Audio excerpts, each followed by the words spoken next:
Welcome to exam विवेचना। तो दोस्तों, जैसा कि आप लोगों को पता है, आज हिमाचल प्रदेश में एलटी टेट की परीक्षा को कंडक्ट किया गया था। इसी के तहत हमने इसका पहला भाग कंप्लीट कर लिया है। ये दूसरा भाग है, इसमें भी हम इसके सारे के सारे जो हिंदी लिटरेचर के प्रश्न थे उन्हें हम देखेंगे। ठीक है, तो वीडियो को शुरू करने से पहले आपको बता देता हूँ, अगर जिसने भी परीक्षा दी थी तो उनको ये वीडियो ज़रूर शेयर करना ताकि उन्हें सही प्रश्नों के उत्तर मिलते रहें। ठीक है, बाकी देखिए, शुरू में ही बता देता हूँ, हमारी टीम के द्वारा भी एलटी टेट के लिए बैच शुरू किया गया था।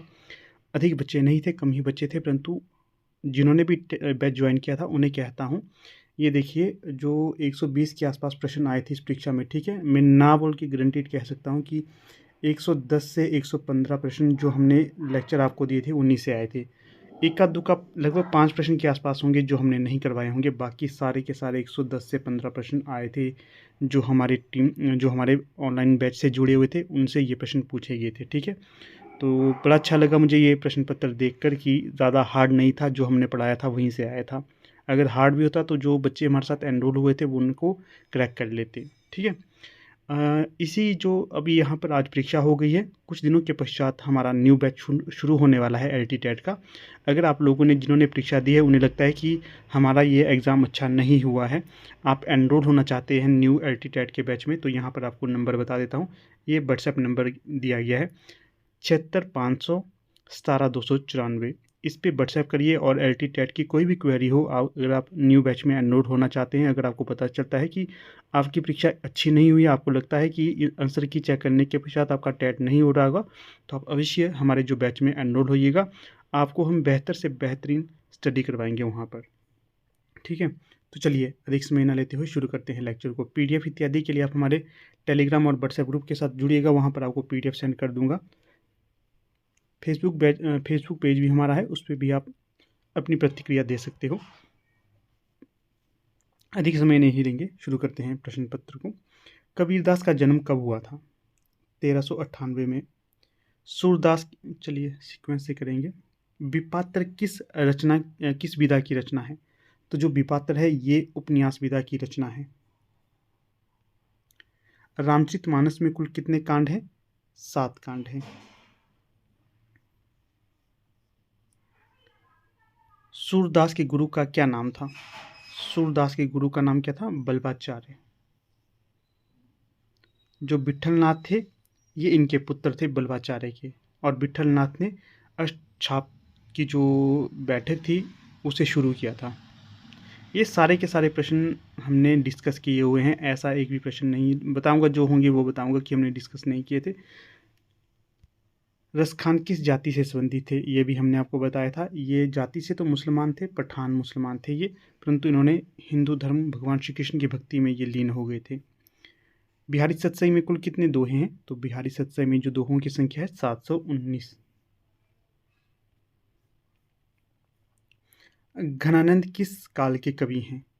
तो जो घनानंद है ये आपको मैंने बार बार बताया था, घनानंद रीतिकाल के कवि हैं। रीतिकाल के भी अंतर्गत रीति मुक्त काव्य धारा की। यामा किसकी रचना है? छोटा कर देते हैं। यामा किसकी रचना है? यामा है महादेवी वर्मा की रचना। नाटक जारी है किसकी कृति है? तो जो नाटक जारी है ये लीलाधर जगूड़ी की रचना है, लीलाधर जगूड़ी। फिर अगला प्रश्न है, सरस्वती पत्रिका किस काल की है? तो जो सरस्वती पत्रिका है ये है आपकी आधुनिक काल की। किस काल की? आधुनिक काल की। आधुनिक काल के अंतर्गत भी जो मेन योगदान दिया था इसने, ये द्विवेदी युग में दिया था। नाथों की कुल संख्या कितनी है? नाथों की संख्या 9 है, सिद्धों की 84 है। कठिन काव्य का प्रेत किस कवि को कहा जाता है? तो जो कठिन काव्य का प्रेत कहा जाता है केशवदास जी को। शब्दार्थों सहितो काव्यम बहामा की पंक्ति है। गोदान उपन्यास का नायक कौन है? तो जो गोदान उपन्यास का नायक है तो ये होगा होरी। और किसका उपन्यास है? प्रेमचंद का उपन्यास। मेरे पास जो सीरीज़ है ये है ए सीरीज़, अपने हिसाब से बाकी सीरीज़ भी आप मिला सकते हो। यहाँ पर मैं आपको 120 के 120 प्रश्न करवाऊंगा। अष्टछाप की स्थापना किसने की थी? अभी ऊपर मैंने बताया था, जो अष्टछाप की स्थापना ये विट्ठलनाथ के द्वारा की गई थी। फिर प्रश्न है, बेदिन किसका उपन्यास है? विधा याद रखिए, उपन्यास विधा की है और निर्मल वर्मा की का ये उपन्यास है वेदिन। फिर हिंदी का प्रथम कवि किसे माना जाता है, तो हिंदी का प्रथम कवि सरहप्पा को माना गया है अधिकतर विद्वानों के द्वारा, तो सही विकल्प यहाँ पर सी होगा। हिंदी की प्रथम रचना देवसेन की होगी श्राप का आचार, 17 का यहाँ सी। अगला है 18, भर्तमुनि ने किस ग्रंथ की रचना की है, तो जो भर्तमुनि थे इनके द्वारा नाट्यशास्त्र की रचना की गई थी, तो बी यहाँ पर सही विकल्प हो जाएगा। अगला प्रश्न देखिए, कामायनी पर जयशंकर प्रसाद को कौन सा पुरस्कार मिला, तो जो कामायनी महाकाव्य है इसके लिए जयशंकर प्रसाद को मंगला प्रसाद परितोषण जो पुरस्कार है ये दिया गया था। अगला प्रश्न देखिए 20, द्विवेदी युग की सीमा क्या है, समय सीमा द्विवेदी युग की, तो जो द्विवेदी युग की समय सीमा स्वीकार की जाती है 1900 से लेकर 1918 तक। अगला प्रश्न है, हामिद किस कहानी का पात्र है, तो जो मुंशी प्रेमचंद की कहानी है ईदगाह उसका पात्र होगा हामिद। फिर रिपोर्ट के लिए हिंदी में प्रचलित शब्द क्या है, तो जो रिपोर्ट के लिए हिंदी में प्रचलित शब्द है तो वो होगा प्रतिवेदन, सी सही विकल्प होगा। अगला प्रश्न है 23, नागरी पंचाणी सभा का गठन कब हुआ, तो जो नागरी पंचाणी सभा है इसका गठन होगा 1893 में, और जो नागरी पंचाणी पत्रिका थी उसकी स्थापना 1896 में हुई थी। फिर अगला प्रश्न है 24, ध्वन्यात्मक शब्दों द्वारा विचारों का प्रकटीकरण ही भाषा है किसने कहा, तो ये कथन कहा गया था हेनरी स्वीट के द्वारा। ये प्रश्न हमने आपके साथ डिस्कस नहीं किया था, तो ये न्यू प्रश्न है। अगला देखिए, पूर्वी हिंदी में कौन सी बोली नहीं आती है, तो जो अवधी आती है, बघेली आती है, छत्तीसगढ़ी आती है, परंतु जो मेवाती है ये नहीं आती, ये राजस्थानी के अंतर्गत आती है, इसका भी आप ध्यान रखिएगा। जो ये प्रश्न पत्र आपके साथ साझा कर रहा हूँ ये आपकी आगामी परीक्षा के लिए काफ़ी महत्वपूर्ण होगा। फिर प्रश्न है 26, इसमें पूछा गया है गीत फरोश किसकी कविता है, तो जो भवानी प्रसाद मिश्र है इनकी रचना हो जाएगी गीत फरोश, सी सही विकल्प। अगला प्रश्न देखिए 27, इसमें पूछा गया है तार सप्तक का प्रकाशन कब हुआ, तो 1943, विकल्प बी। अगला है 28, इसमें पूछा गया है लाल पीला होना मुहावरे का क्या अर्थ है, अत्यधिक क्रोधित होना, विकल्प ए। फिर प्रश्न है 29, नहीं पराग नहीं मधुर मधु जो पंक्ति है ये किसके द्वारा कही गई थी, बार बार ये कहा गया था फिर भी बच्चों ने गलत कर दिया है, ये प्रश्न बिहारी की पंक्ति है, ये राजा जयसिंह के लिए इन्होंने ये पंक्ति कही थी जब वो अपनी साम्राज्य को छोड़कर सुरा सुंदरी में व्यस्त हो गए थे, उस समय ये पंक्ति कही थी उन्होंने। अगला भूषण के काव्य का प्रधान रस कौन सा है, तो जो भूषण है इनके काव्य का प्रधान रस है वीर रस, ये भी मैंने बार बार बताया था फिर भी ये शायद गलत कर दिया है। अगला है 31, खड़ी बोली हिंदी में लिखा गया प्रथम महाकाव्य कौन सा है, तो जो खड़ी बोली हिंदी में लिखा गया प्रथम महाकाव्य प्रिय प्रवास है और इसके रचनाकार कर्ण होंगे हरिऔध और 1914 इसका समय है। अगला आप देखिए इन सूचियों को सुमेलित कर, चलिए सीधे सुमेलित कर लेते हैं। अलंकार किसके द्वारा प्रतिपादित किया गया है, भामह, रस भर्तमुनि, रीति आचार्य बामन, ध्वनि आनंदवर्धन, इस प्रकार से सही होगा। ए का 2 कहाँ पर है, ए का दो जगह है। फिर है रस संप्रदाय 2 का 1 कहाँ है, हाँ विकल्प ए यहाँ पर सही हो जाएगा। अगला है चित्रावली के रचनाकार कौन होंगे, तो जो रचना है चित्रावली इसके रचनाकार कौन होंगे ये आपको बता दूं, ये जो रचना है ये आपकी है प्रेमाख्यानक रचना, सूफियों की रचना, ठीक है, तो उस्मान इसके रचनाकार होंगे, चित्रावली उस्मान की रचना है। ये भी गलत कर दिया है आपने, अगर OMR शीट में सही लगा है तो अच्छी बात है परंतु प्रश्न पत्र में गलत है ये। अगला देखिए 34, मानसरोवर शीर्षक से किस लेखक की कहानियाँ प्रकाशित हैं, तो ये प्रेमचंद की है, मुंशी प्रेमचंद की, मानसरोवर में इनकी सारी कहानियों को संग्रहित किया गया है। अगला है 35, इस्तवार द लालित्योत्तर एंदु ये हिंदुस्तानी किसकी रचना है, इस्तवार द लालित्योत्तर एंदु ये हिंदुस्तानी किसकी रचना हो जाएगी, गारसा द तासी की, फ्रेंच भाषा में इसे लिखा गया है गारसा द तासी, 35 का सी। अगला प्रश्न क्या है, रसीदी टिकट किसकी आत्मकथा है, तो जो ये आत्मकथा है ये भी आपकी है अमृता प्रीतम की, विकल्प सी यहाँ पर सही होगा। अगला प्रश्न देखिए 37, इसमें क्या पूछा गया है, 37 में निम्न में से किस कवि को हिंदी नवरत्न में स्थान नहीं दिया गया है, मिश्र बंधुओं की रचना है हिंदी नवरत्न, उसमें तुलसीदास को दिया गया है, सूरदास को दिया गया है, कबीरदास को भी दिया गया है, परंतु जो अमीर खुसरो है उन्हें स्थान नहीं दिया गया है, तो डी यहाँ सही हो जाएगा। अगला प्रश्न देखिए 38 इसमें पूछा गया है भारत भारती का प्रकाशन वर्ष क्या है। भारत भारती मैथिली शरण गुप्त की रचना है और इसका प्रकाशन वर्ष है 1912 का। विकल्प ए यहाँ पर सही होगा 38 का। अगला प्रश्न है 39 निम्न में से कौन सा काव्य ग्रंथ राम से संबंधित है। तो जो राम से संबंधित काव्य ग्रंथ है तो वो हो जाएगा साकेत। साकेत याद रखिएगा, ये साकेत होगा भगवान राम से संबंधित। प्रिय प्रवास भगवान श्री कृष्ण से संबंधित होगा। अगला प्रश्न देखिए 40 इसमें क्या पूछा गया है, लेखकों को उनके जन्म के अनुसार सही लगाना है। तो देखिए सबसे पहले कौन से लेखक आने थे, यहाँ पर जो प्रेमचंद ही सबसे पहले आने थे। जिसने प्रेमचंद को टिक कर लिया तो बाकी सभी सही हो जाने थे, प्रेमचंद सबसे पहले आएंगे। अगला है 41, आदिकाल को सिद्ध सामंत काल किसने कहा। तो जो आदिकाल को सिद्ध सामंत काल कहा गया था राहुल सांकृत्यायन के द्वारा कहा गया था। 41 का सही विकल्प हो जाएगा सी। अगला प्रश्न है यहाँ पर 42, आर्य समाज की स्थापना किसने की। तो जो आर्य समाज की स्थापना की गई थी स्वामी दयानंद सरस्वती के द्वारा की गई थी। 42 का सही विकल्प यहाँ पर बी हो जाएगा। फिर प्रश्न है यहाँ पर 43, इसमें क्या पूछा गया है, अंग्रेज राज सुख साज, ये जो पंक्ति है ये जो किसकी पंक्तियाँ होंगी। ये अंग्रेज राज सुख, ये सारी पंक्तियाँ हैं भारतेंदु हरिश्चंद्र की। सी सही विकल्प। अगला है 44, निम्न में से कौन सा नाटक मोहन राकेश का नहीं है। तो देखिए यहाँ पर लहरों का राजहंस है, अशार का एक दिन है, आधे अधूरे है, परंतु जो पहला राजा है ये इनका उपन्यास नहीं होगा। तो डी सही विकल्प। अगला है अलका किसकी रचना है। तो जो अलका है ये सूर्यकांत त्रिपाठी निराला की रचना हो जाएगी। 45 का सही विकल्प बी। फिर अगला प्रश्न देखिए 46, इसमें क्या पूछा गया है, शुद्ध शब्द का चयन करना है। जो अध्ययन है ये इसी प्रकार से लिखा जाता है। 46 में सही विकल्प बी हो जाएगा। अगला प्रश्न है देखिए 47, में क्या पूछा गया है, अर्थ की दृष्टि से शब्द के कितने भेद हैं। तो अर्थ की दृष्टि से जो मुख्यतः शब्द के भेद माने जाते हैं 2 माने जाते हैं। तो यहाँ पर डी सही विकल्प होगा। कई स्थान पर ये पुस्तक जो मेरे पास उसमें 4 भी दिए गए हैं, परंतु मुझे डी लग रहा है, डी होगा इसका सही विकल्प। बाकी हम इसका ऑफिशियल आंसर की में भी वेट करेंगे। अगला प्रश्न देखिए 48, गणेश का पर्यायवाची नहीं है। तो बताना था गणेश का पर्यायवाची कौन सा नहीं है। तो जो भद्रा है ये गणेश का पर्यायवाची नहीं होता है। गाय का पर्यायवाची होता है ये विनायक, गजानंद, मूषक वाहक, ये सारे के सारे गणेश के पर्यायवाची होंगे। अगला प्रश्न है 49, इसमें पूछा गया है हिंदी भाषा किस लिपि में लिखी जाती है। ये लिखी जाती है देवनागरी लिपि में। विकल्प ए यहाँ पर सही होगा। अगला प्रश्न देखिए 50, क्लर्क को हिंदी भाषा में क्या कहा जाता है। क्लर्क को हिंदी भाषा में कहा जाता है लिपिक।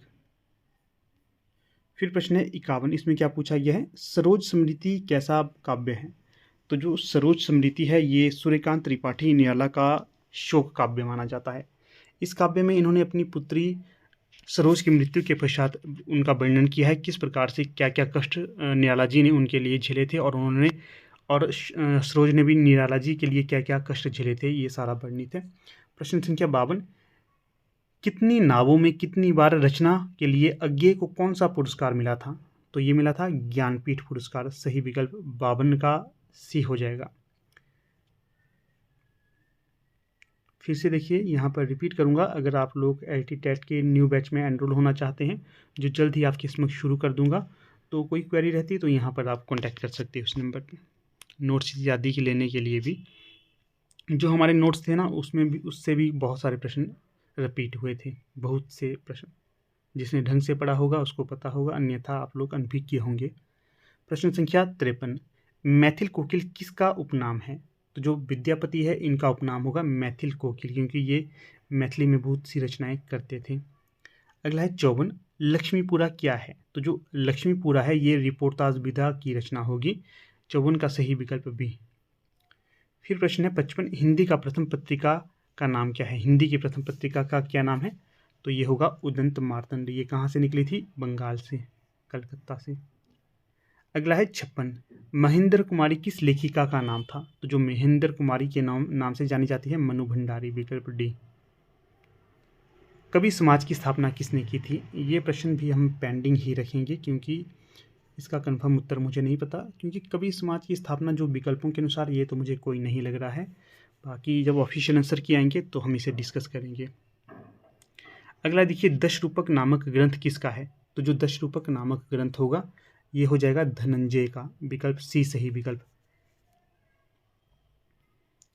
अगला प्रश्न देखिएगा यहाँ पर 59, श्रृंगार रस का स्थायी भाव क्या है। तो जो श्रृंगार रस है इसका स्थायी भाव क्या होगा। रति, यहाँ पर श्रृंगार सही लिखा गया है क्योंकि कई बार परीक्षा में पूछा जाता है श्रृंगार कैसे लिखा जाता है, तो ये सही रूप होगा श्रृंगार का। प्रश्न संख्या 60, चारों चंद्र की चंचल किरणें खेल रही हैं जल थल में, प्रस्तुत पंक्तियां हैं, इसमें कौन सा अलंकार होगा? तो यहाँ पर जो अलंकार होगा अनुप्रास अलंकार। अगला देखिए 61, कौन सा ऐसा छंद है जिसके प्रथम और तृतीय चरण में 13-13 मात्राएं एवं द्वितीय और चतुर्थ चरण में 11-11 मात्राएं होती हैं? तो ये होगा दोहा। दोहा विकल्प बी। फिर अगला प्रश्न क्या है यहाँ पर, पेरीहिप्सुस ग्रंथ किसका है? तो ये लोंजाइनस का है, पेरीहिप्सुस ग्रंथ डी। फिर एक क वर्ण का उच्चारण स्थान क्या है? तो जो क वर्ण का उच्चारण स्थान है कंठ, विकल्प ए यहाँ पर सही होगा। फिर है 64, भारतीय संविधान की 8वीं अनुसूची में कुल कितनी भाषाओं को स्थान दिया गया है? तो ये दिया गया है 22, तो सही विकल्प यहाँ पर डी हो जाएगा। अगला प्रश्न है, कलाधर किसका उपनाम है? तो जो कलाधर उपनाम से रचना करते थे तो जयशंकर प्रसाद, डी सही विकल्प। अगला प्रश्न देखिए 66, छायावाद स्थूल के प्रति सूक्ष्म का विद्रोह है, ये किसने कहा है? तो जो ये कथन कहा था ये डॉक्टर नगेंद्र के द्वारा कहा गया था, तो बी सही विकल्प हो जाएगा यहाँ। अगला प्रश्न देखिए 67, इसमें पूछा गया है राम की शक्ति पूजा कविता का प्रकाशन कब हुआ? तो जो ये कविता है इसका प्रकाशन हुआ था 1936 में, निराला की ये कविता हो जाएगी, सूर्यकांत त्रिपाठी निराला। अगला प्रश्न है, इसमें क्या पूछा गया है? तो यहाँ पर पूछा गया है मुक्त छंद के प्रवर्तक किसे माना जाता है? तो जो मुक्त छंद के प्रवर्तक के तौर पर जाने जाते हैं सूर्यकांत त्रिपाठी निराला, विकल्प ए यहाँ पर सही हो जाएगा। फिर प्रश्न संख्या है 69, इसमें क्या पूछा गया है नागार्जुन का जन्म कब हुआ था? तो जो नागार्जुन थे इनका जन्म कब हुआ था? तो ये हुआ था 1911 में, सही विकल्प यहाँ पर 69 का हो जाएगा, विकल्प बी। इसके पश्चात अगला प्रश्न देख लेते हैं हम, नेता नहीं नागरिक चाहिए किसका निबंध होगा? पहले तो ध्यान रखिएगा ये निबंध विधा की रचना है, नेता नहीं नागरिक चाहिए किसका होगा? ये रामधारी सिंह दिनकर का, विकल्प डी यहाँ पर सही हो जाएगा। अगला प्रश्न है, प्रपद्यवाद को दूसरे किस नाम से जाना जाता है? तो जो प्रपद्यवाद है इसका दूसरा नाम है नकेनवाद, 71 का सही विकल्प यहाँ पर हो जाएगा सी, नकेनवाद। फिर प्रश्न संख्या 72 देखिए, गज़ल किस भाषा का शब्द है? तो जो गज़ल है ये किस भाषा का शब्द हो जाएगा? उर्दू भाषा का शब्द।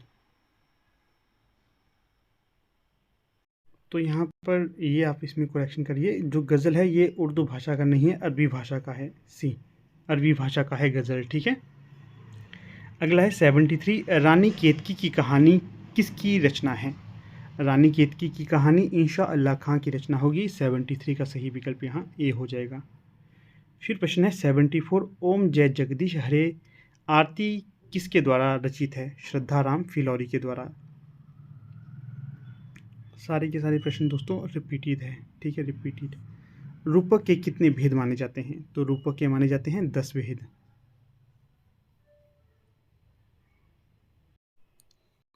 इसके पश्चात अगला प्रश्न देखिएगा, यहाँ पर क्या प्रश्न है, कहाँ चला गया?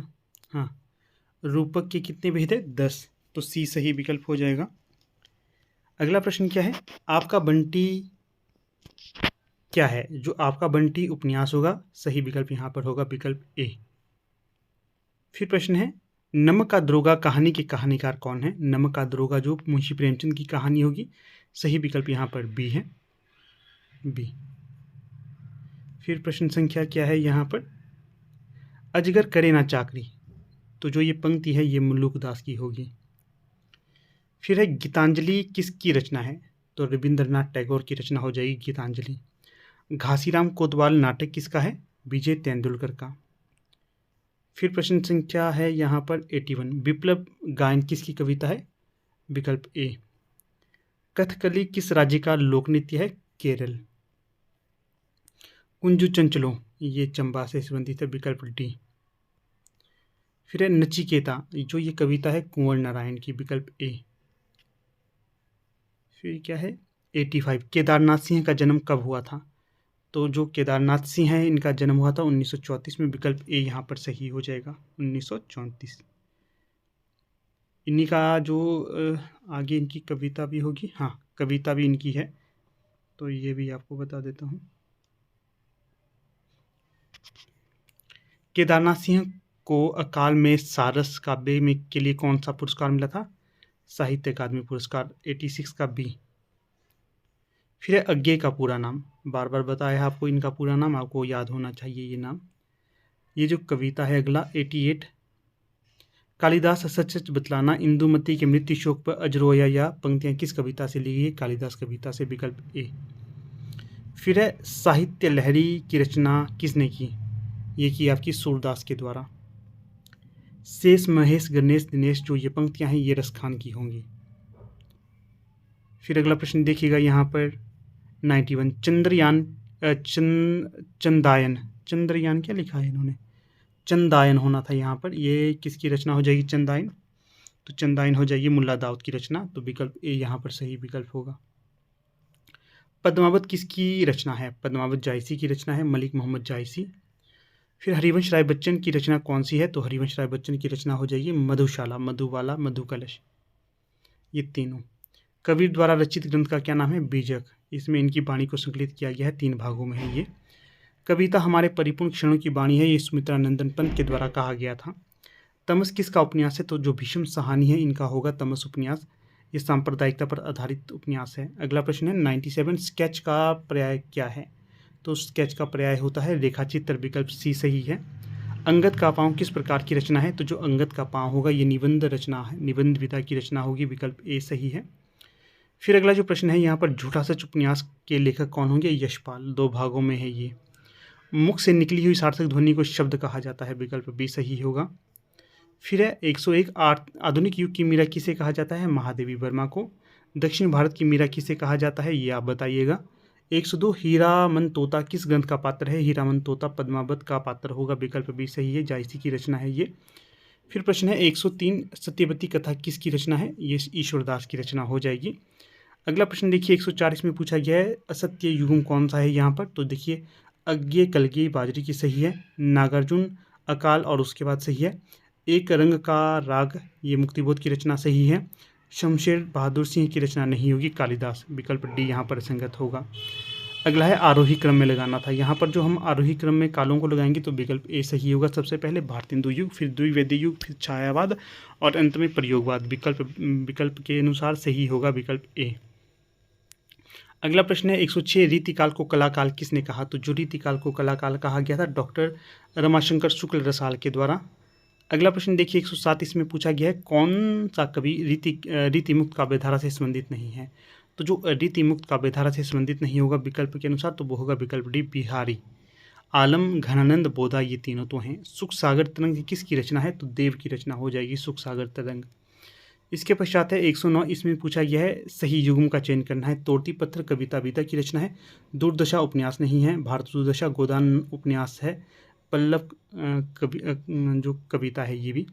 बिसलदेव रासो किसकी रचना है? तो नरपति नाला की रचना हो जाएगी। हाँ, नरपति नाला की। 110 का जो सही विकल्प कौन सा होगा? तो ये जो आपको बताया मैंने दलपति विजय की, नरपति नाला नहीं दलपति विजय की, दलपति विजय की होगी, ये विकल्प ए सही होगा 110 का। वापसी कहानी किसकी है? तो उषा प्रियंवदा की है ये वापसी कहानी, विकल्प ए सही है यहाँ पर। इसके पश्चात अगला प्रश्न देखिएगा, अगला प्रश्न क्या है? अगला प्रश्न आ जा,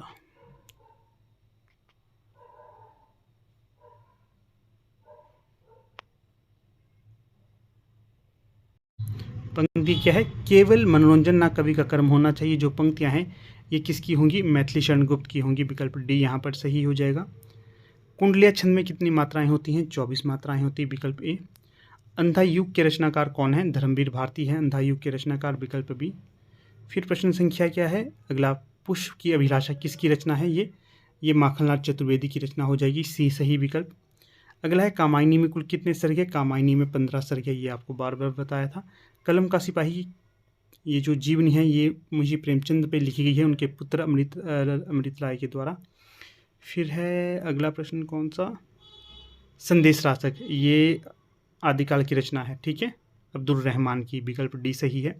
आला और रुदल 2 सरदारों की कथा कहाँ पर है? परमाल रासो नामक ग्रंथ में। फिर है नागार्जुन का संबंध किस से है, तो जो नागार्जुन है ये आपके सिद्धों में भी गिने जाते हैं और नाथों में भी, मुख्यतः नाथों में, तो विकल्प डी यहाँ पर, विकल्प बी सही होगा मेरे ख्याल से यहाँ पर 120 का बी, क्योंकि सिद्ध भी हैं ये नाथ भी हैं, बी मेरे आईडी से ज़्यादा बेहतर रहेगा। ठीक है, तो देखिए इस प्रकार से हमने यहाँ पर हिंदी साहित्य अपना कवर कर लिया है। तो वीडियो के अंत में ज़रूर बताइएगा 120 में से जिस प्रकार से मैं आपको बता रहा हूँ कितने आपके बन रहे हैं। ठीक है, 120 में से आपके कितने सही हो रहे हैं। मेरे ख्याल से आप लोगों को तो 120 में से ही 110-100 नंबर लेने चाहिए थे, ज़्यादा मुश्किल नहीं था हिंदी साहित्य। ठीक है, तो अवश्य कमेंट करिएगा और अपने मित्रों के साथ भी शेयर करिएगा, क्योंकि वहाँ पर आपको सारे उत्तर एक ही वीडियो में मिल जाएंगे। वेलकम टू एग्ज़ाम विवेचना। तो दोस्तों जैसा कि आप लोगों को पता है आज हिमाचल प्रदेश में LT टेट की परीक्षा को कंडक्ट किया गया था। इसी के तहत जो आज हम इसके प्रश्न पत्र को सॉल्व करेंगे। ठीक है, तो सर्वप्रथम यहाँ पर हम इसके जीके सेक्शन को देखते हैं, उसके पश्चात इसके लिटरेचर को भी देखेंगे। ठीक है, ज़्यादा एक्सप्लेन नहीं करूँगा, जो जिसका उत्तर होगा तो वो आपको बताते चलूँगा। तो जो ये प्रश्न पत्र मुझे उपलब्ध करवाया है अंजना जी के द्वारा, तो उनका धन्यवाद ज्ञापित किया जाता है शुरू में ही, कि समय रहते उन्होंने मुझे ये प्रश्न पत्र उपलब्ध करवा दिया था, और निशा जी ने भी करवा दिया था। आप दोनों का धन्यवाद। तो देखिए, तो पहला प्रश्न यहाँ पर पूछा गया है, सीरीज़ कौन सी है मेरे पास, सीरीज़ में पास है ए सीरीज़। हाँ जी, ए सीरीज़ है, तो आप अपने हिसाब से मिला सकते हो। पहला प्रश्न क्या है, भारतीय मिलिट्री अकादमी IMA कहाँ पर स्थित है। तो जो ये अकादमी है ये कहाँ पर स्थित है, ये होगी आपकी देहरादून में, सी सही विकल्प होगा। फिर दूसरा प्रश्न पूछा गया है, विश्व की सबसे बड़ी मीठे पानी की झील कौन सी है। दिए गए विकल्पों के अनुसार जो सही होगा तो वो होगा लेक सुपीरियर, ए सही विकल्प है यहाँ। फिर अगला प्रश्न है यहाँ पर 123, क्या पूछा गया है इसमें, तो यहाँ पर पूछा गया है गंगा नदी को बांग्लादेश में किस नाम से जाना जाता है, पद्मा नाम से, सी यहाँ पर सही हो जाएगा। फिर प्रश्न है यहाँ पर, भारत में सबसे अधिक चाय कहाँ पर उगाई जाती है, तो ये होगा असम में, सी। फिर प्रश्न संख्या 125, इसमें क्या पूछा गया है, NH1 हाईवे कहाँ से होकर गुजरता है, तो सही जो विकल्प होगा आपका दिल्ली से अमृतसर, डी। 125 का सही विकल्प डी हो जाएगा। फिर प्रश्न संख्या यहाँ पर देखिए 126, क्या पूछा गया है इसमें, तो यहाँ पर पूछा गया है विश्व पर्यावरण दिवस कब मनाया जाता है। तो जो विश्व पर्यावरण दिवस है ये हर वर्ष 5 जून को मनाया जाता है, तो डी सही विकल्प हो जाएगा यहाँ पर। अगला प्रश्न है, विश्व की सबसे लंबी पर्वत श्रृंखला कौन सी है। तो जो विश्व की सबसे लंबी पर्वत श्रृंखला है तो यह है एंडीज, विकल्प बी। फिर इसके पश्चात अगला प्रश्न है 128, संविधान सभा का पहला अधिवेशन कब प्रारंभ हुआ था। तो ये कब प्रारंभ हुआ था, ये हुआ था आपका 9 दिसंबर 1946 को, तो डी यहाँ पर सही विकल्प हो जाएगा। अगला जो प्रश्न है 129, इसमें क्या पूछा गया है, तो यहाँ पर पूछा गया है गांधी जी का दांडी मार्च निम्नलिखित में से किस आंदोलन से संबंधित था। तो जो दांडी मार्च था ये किससे संबंधित था, सविनय अवज्ञा आंदोलन से, ए सही विकल्प होगा यहाँ। फिर प्रश्न संख्या है 130, इसमें क्या पूछा गया है, किस ब्रिटिश गवर्नर जनरल ने भारत में सती प्रथा पर प्रतिबंध लगाया। तो किसके द्वारा ये प्रतिबंध लगाया गया था, लॉर्ड विलियम बेंटिंग, राजा राम मोहन भी इनके सहयोग से ये कार्य कर रहे थे। अगला प्रश्न देखिए 131, इसमें क्या पूछा गया है, भारत में अंतिम मुगल शासक कौन था। तो भारत में जो अंतिम मुगल शासक था तो वो बहादुर शाह जफर द्वितीय था। इसे बहादुर शाह जफर भी कहा जाता है, द्वितीय भी कहा जाता है, ये भी आपने याद रखना है। अगला प्रश्न है 132, गुरु नानक देव जी का जन्म कब हुआ था। तो जो गुरु नानक देव है इनका जन्म हुआ था 1469 ईस्वी में पाकिस्तान में। अगला प्रश्न देखिए 133, सिंधु सभ्यता का प्रमुख स्थल हड़प्पा किस नदी के तट पर था। तो जो सिंधु सभ्यता का प्रमुख स्थल हड़प्पा है ये किस नदी के किनारे था, तो ये था रावी नदी के किनारे, विकल्प बी। अगला है, बिहू किस राज्य का प्रसिद्ध लोक नृत्य है। तो जो बिहू लोक नृत्य होगा असम का, ये। बाकी देखिए यहाँ पर आपको बता देता हूँ, जितने भी प्रश्नों के उत्तर दिए जा रहे हैं ये हमारे निजी प्रयास हैं। फिर भी कहीं पर अगर आपको लगता है कि कोई गलत उत्तर दिया गया है तो आप बेझिझक बता सकते हो, क्योंकि कई बार ऊपर नीचे हो जाता है। ठीक है, बाकी ये हमने पूरी कोशिश की है कि आपको सही उत्तर ही दें, परंतु फिर भी कई बार ऊपर नीचे हो जाता है, तभी आपको कह रहा हूँ। आपने तभी उत्तर देना है अगर आपको लगे कि इसका डेफिनेट यही है, आपने पुस्तकों में भी यही उत्तर पढ़ा है, ठीक है ना, यही प्रश्न पढ़ा है, यही उत्तर होगा इसका। ऐसे ही आपने गैसेज नहीं लगाने हैं, अनुमान नहीं लगाने हैं। अगला प्रश्न देखिए 135। शांति पुरुष किस प्रसिद्ध व्यक्ति का उपनाम था? तो जो शांति पुरुष के नाम से भी जाना जाते थे, लाल बहादुर शास्त्री जी। फिर अगला प्रश्न देखिए 136। क्या पूछा गया है यहाँ पर? 136 में पूछा गया है शिमला में गोल्फ खेलने के लिए कौन सी जगह है? तो शिमला में गोल्फ खेलने के लिए जो जगह है तो वो है नालदेहरा। अगला प्रश्न देखिएगा 137। क्या पूछा गया है 137 में? हिमाचल प्रदेश में सर्व शिक्षा अभियान कब प्रारंभ हुआ था? तो जो हिमाचल प्रदेश में सर्व शिक्षा अभियान प्रारंभ हुआ था तो ये हुआ था आपके 2001 में। विकल्प बी यहाँ ठीक होगा। फिर प्रश्न है 138। क्या पूछा गया है यहाँ पर? अमर शहीद परमवीर चक्र विजेता के नाम से किसे जाना जाता है? मेजर सोमनाथ सिंह को। विकल्प बी यहाँ सही होगा। अगला प्रश्न क्या है 139। क्या पूछा गया है इसमें? किसाऊ बांध परियोजना का निर्माण किस नदी पर प्रस्तावित है? तो यहाँ पर जो सही विकल्प हो जाएगा टोंस नदी के ऊपर, डी। फिर प्रश्न देखिए 140। भाई दो ना पाई दो का नारा किस आंदोलन के दौरान प्रसिद्ध हुआ है? तो जो ये हुआ था सविनय अवज्ञा आंदोलन। विकल्प डी यहाँ पर सही होगा, 140 का डी। फिर प्रश्न संख्या है 141। इसमें क्या पूछा गया है? ऋग्वेद में हिमाचल का उल्लेख किस शब्द से किया गया है? तो ये होगा हिमवंत। विकल्प बी। फिर अगला प्रश्न 142। इसमें क्या पूछा गया है 142 में? तो पूछा गया है भारत की 5 प्रसिद्ध झीलों पर वन डाक टिकटों में हिमाचल की कौन सी झील शामिल है? तो यहाँ पर जो सही विकल्प होना चाहिए तो वो मेरे ख्याल से मुझे लगता है बी होगा, ठीक है। बाकी मैं इस पर कन्फर्म नहीं हूँ, अपने तरीके से बता रहा हूँ। जब ऑफिशियल आंसर की आएगी तब भी आपको मैं फिर से ये रिपीट करके बता दूंगा। मेरे हिसाब से 142 का बी होगा। अगला प्रश्न देखिए 143। इसमें क्या पूछा गया है? तो 143 में पूछा गया है नाटी अथवा गी किस जिले का एक विशेष नृत्य है? नाटी तो पूरे हिमाचल का एक नृत्य माना जाता है, परंतु जो गी है आपकी सिरमौर की, ठीक है। नाटी अथवा गी, तो गी सिरमौर में परफॉर्म की जाती है। तो सही विकल्प 143 का ए होगा। फिर देखिए अगला प्रश्न है यहाँ पर 144। हिमाचल प्रदेश का कौन सा जिला नमक की खान के लिए प्रसिद्ध है? तो नमक की खानें कहाँ पर है हिमाचल प्रदेश में? मंडी में। मंडी में भी कहाँ पर? द्रंग में, गुमा द्रंग। अगला जो प्रश्न है यहाँ पर 145। चुराह तहसील हिमाचल प्रदेश के किस जिले में है? तो जो चुराह है ये चंबा के अंतर्गत आती है, यहाँ पर होगा डी सही विकल्प। फिर देखिए अगला प्रश्न 146। इसमें क्या पूछा गया है? तो 146 में पूछा गया है अलौकिक हिमाचल प्रदेश, द वंडरलैंड हिमाचल प्रदेश, इसके रचनाकार कौन होंगे? किसने ये पुस्तक लिखी है? जगमोहन बलोखरा के द्वारा, ठीक है। नॉर्मल सी पुस्तक थी ये। हिमाचल में जो HAS IAS की तैयारी कर रहे हैं तो वो इस पुस्तक को पढ़ते ही हैं, वो रीड है ये पुस्तक हिमाचल प्रदेश की। फिर देखिए 147। हिमाचल प्रदेश के प्रथम राज्यपाल कौन थे? तो जो हिमाचल प्रदेश के प्रथम राज्यपाल के तौर पर जाने जाते हैं S चक्रवर्ती। बाकी देखिए PDF इत्यादि के लिए आप हमारे टेलीग्राम, व्हाट्सएप, फेसबुक ग्रुप्स के साथ जुड़ जाइए, वहाँ पर आपको PDF सेंड कर दी जाएगी। 147। क्या पूछा गया है? पूर्व मुख्यमंत्री स्वर्गीय राजा वीरभद्र सिंह का जन्म कब हुआ था? तो यहाँ पर जो 148 का सही विकल्प होगा 23 जून 1934। 23 जून 1934 में, ठीक है। ये हिमाचल प्रदेश के लगभग 6 बार CM रह चुके हैं, रिकॉर्ड है ये हिमाचल के इतिहास में।